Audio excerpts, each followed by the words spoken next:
I spent my 30th birthday alone, eating cold takeout, while my family drove 2 states away to celebrate my sister's baby shower, using the $14,000 I gave them for emergencies. I wasn't even invited. When I asked why, my sister said, "You were accidentally left off the list of 61 people." I didn't argue. I just quietly canceled the auto payments for their electric, water, and internet bills. I removed their access to my Netflix account too.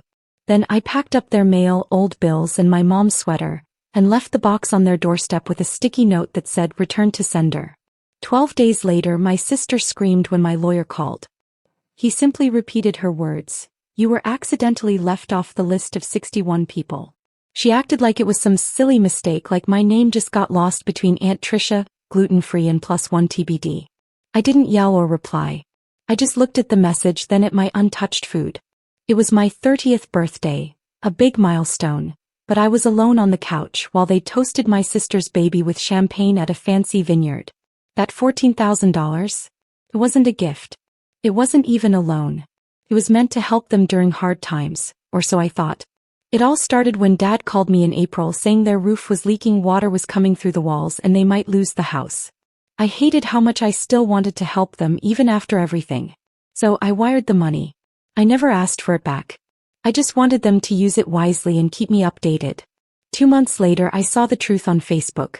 Emily, in a fancy satin dress, standing under a huge balloon arch that said "Mommy to be," with string lights, flowers, and a dessert cart. The venue? Chateau Elon Vineyards, one of the most expensive places in the state. The caption read, "So grateful for the best family ever. Thank you for making this shower unforgettable." My name wasn't mentioned. I felt sick. The next day I called Mom. I saw the post. "I didn't know you guys were planning such a big shower." She hesitated, then said, "Oh honey, I thought Emily told you. It came together last minute. You invited 60 people, well 61, and not one of them was me." He brushed it off. Emily handled the list. Maybe she just forgot. That's when I stopped answering their calls. But things only got worse. Later, I found out they also used my money to lease Emily a brand new white Lexus with a custom license plate. Mama Tub. I saw it on Instagram. Emily twirling in front of the car with fake freckles and sparkles, captioned, "Surprise from the best parents ever. I'm in love." I sat in the dark, surrounded by receipts and screenshots, finally seeing the truth. To them, I was just the person they could get money from, never truly family. The final blow came in the family group chat. My cousin Rachel messaged, "Emily said your birthday got moved. Thought you were out of town." Emily replied, "OMG, he wanted a quiet one this year. Who celebrates 30 anyway?" The chat filled with laughing emojis. Aunt Tricia joked, "Always so dramatic. Even as a kid." Dad sent a clown gif. I left the chat silently but took screenshots of everything. 2 days later my phone buzzed. A PayPal alert. My parents had tried to use my account again. $1,792.30 for groceries. I canceled it. Then I called the utility companies and took my card off their accounts. I changed my Netflix password. This time I was done. I removed their HBO Max. Gone. Who? Gone. Nothing was in their name anyway. So no one called me to ask why. Instead, Emily posted on Instagram. "Funny how people change once you stop depending on them. Stay grateful. Stay real." He even tagged our mom. That night, I made a folder on my computer called Evidence, Family Fraud. I didn't know what I would do with it yet. Then I got an email from a collection agency. Turns out my name was still on an old phone plan I thought I closed. It had a $600 overdue bill. The number? It was Emily's. I called to double check. Yep, she upgraded the phone twice and never paid the bills. That's when I started digging. What I found changed everything.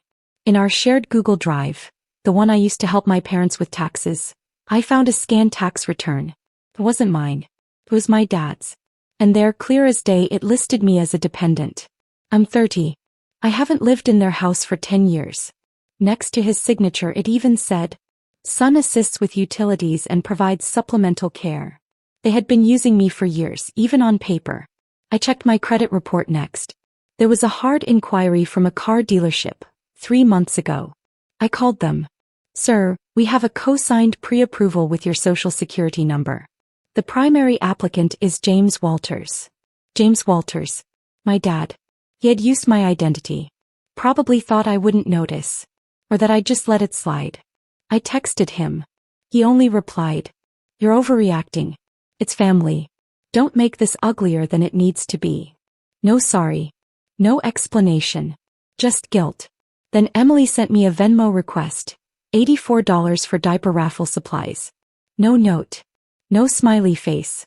Just a demand. I declined it. She sent it again with a message. "Don't be petty." So I sent her 1 cent with a message. "You were accidentally left off the list of people I respect." That's when it got serious. My mom called me the next day crying. She said I was creating division. That I should stop airing dirty laundry. I asked, "What about all the money?" She paused. Then said, "You never said it was a loan." And that was it. Every bill I paid, every favor I did, they thought it was my duty. I wasn't a son or brother to them, just a debit card. I decided to meet Dad at the same bar he took me to when I turned 21. Back then it felt like he was finally proud of me. He never said it, but letting me order his drink felt like some kind of approval.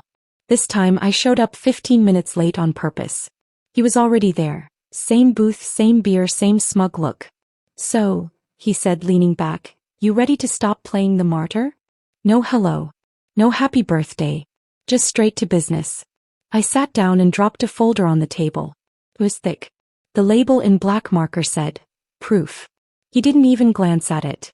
"You really want to do this?" "I already did," I said. He shook his head, smirking like he always did when he thought he had control. "We're family," he said. "We make mistakes, but we keep it in the family." I stayed quiet, letting him dig his hole. "Your mom's a wreck. Emily's a mess." "Over what?" "A few misunderstandings." "You think blowing up our lives over a couple $1,000s makes you a man?" I opened the folder. First page, his 2023 tax return. Line 4. Claimed dependent. Adult son contributes utilities and elder care. You lied. You claimed I lived with you. I haven't in 10 years. Next page. A car loan application from a Lexus dealership. His name, my signature.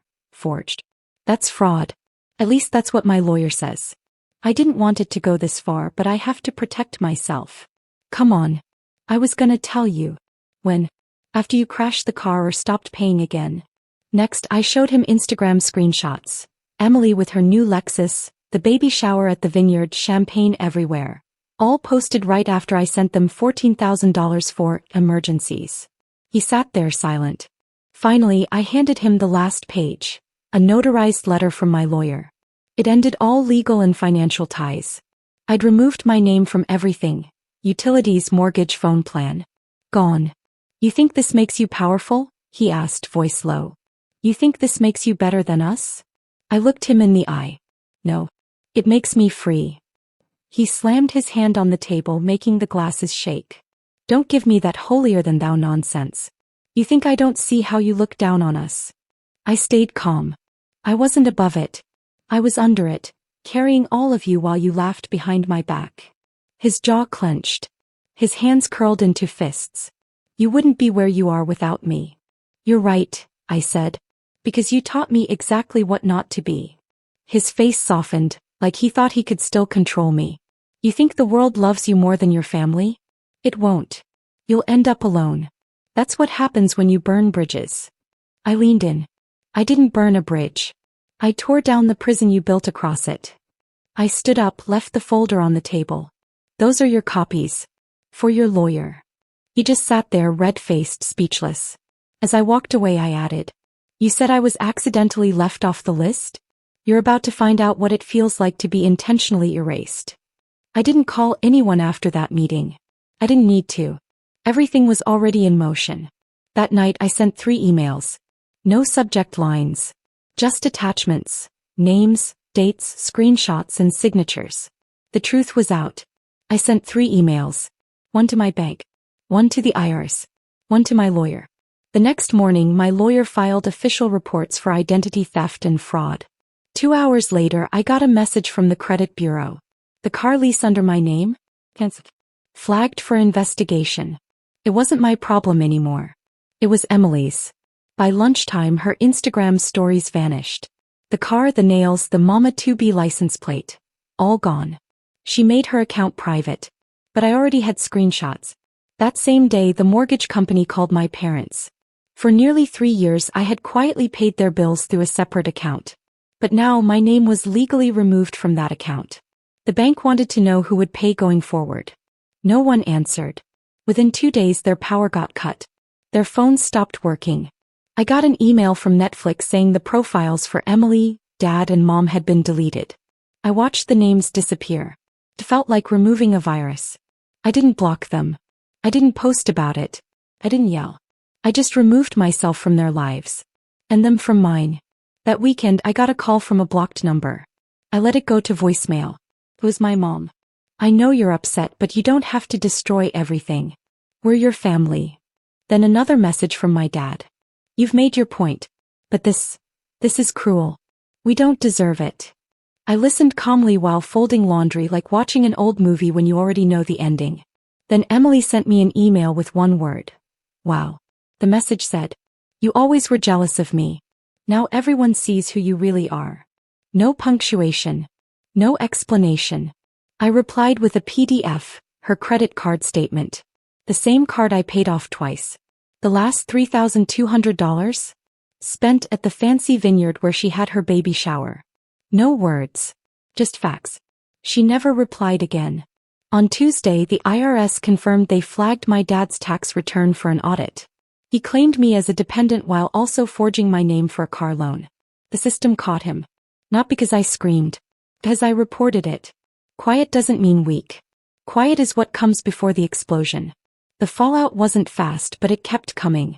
By Friday, distant relatives started reaching out. A cousin messaged me. "Hey, I know it's tense, but your mom's not doing well. Can we talk?" I ignored it. An uncle sent a long, guilt-filled message. "You've always been so kind. You're better than this. Families fight but stay together." Funny. I couldn't remember anyone fighting for me. I didn't reply. What hit me the hardest wasn't their words. It was their silence. They stopped trying. No more calls. No more emails. The family chat stayed quiet. My birthday passed. No late apologies. No fake jokes. Nothing. And that was okay. Because now every time they tried to stream, buy, or apply for something, they'd be reminded. Payment declined. Insufficient credit. Access removed. No yelling. Just the system working. I didn't brag. I didn't post. I didn't need attention. This wasn't revenge. It was cleanup. They stopped calling. No guilt. No begging. No fake talk about what family means. For the first time, I didn't feel empty. I felt done.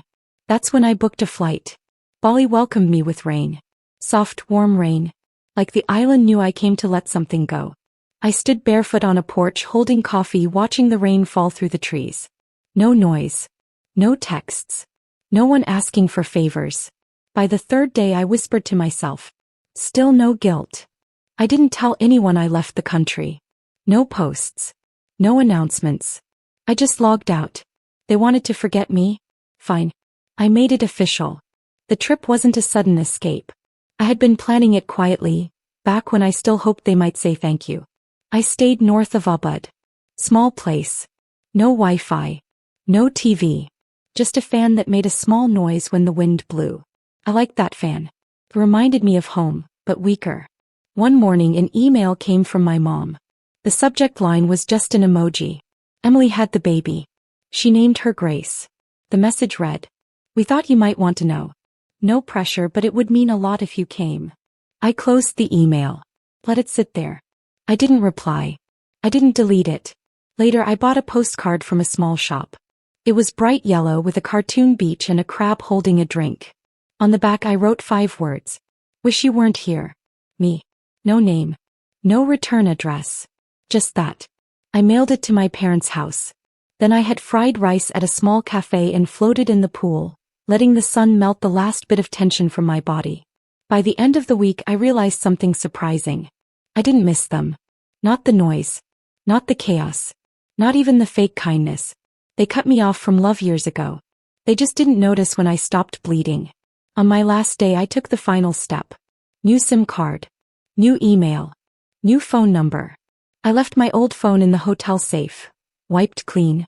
The lady at the front desk asked, "You're not coming back?" "Not to that version of me," I said, smiling. She laughed. "Good. You look tired." At the airport I bought a fridge magnet shaped like a coconut. It said, "Paradise isn't a place. It's the absence of obligation." I smiled and put it in my bag. No souvenirs for anyone else. Just that for me. When the plane took off I didn't look back. Because this time no one was chasing me. And finally I wasn't carrying anyone but myself.